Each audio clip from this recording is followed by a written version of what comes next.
তার মামলা নেই। মুক্তি মুক্তি চাই, জেলের তালা ভাঙবো, জেলের তালা ভাঙবো, মুক্তি মুক্তি মুক্তি চাই, তালা ভাঙবো। এই মানববন্ধন যারা আয়োজন করেছে এই রাজনৈতিক প্রহসনের শিকার, রাজনৈতিক ষড়যন্ত্রের শিকার, বিচারিক হয়রানির মাধ্যমে বাবর সাহেবকে 17 বছর যাবৎ জেলখানায় বন্দী রাখা হয়েছে। আমরা এটা মানতে চাই না। আমাদেরকে স্বাধীনতা দেখেছে সাধারণ ছাত্ররা, সেই সাধারণ ছাত্ররাই মিলে আমরা একসাথে বাবর সাহেবকে জেলের তালা ভেঙে মুক্ত করে আনবো ইনশাল্লাহ।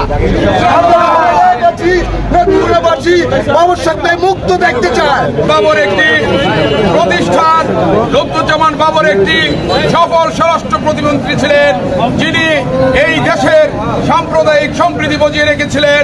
সেই জননেতা ভাটি বাংলার বরপুত্র, বাংলার মানুষকে এখনো হৃদয়ে লেগে আছে, যার নাম শোনার সঙ্গে সঙ্গে কাউকে কোনো মেসেজ না দিয়েই এই মানববন্ধন সৃষ্টি হয়েছে।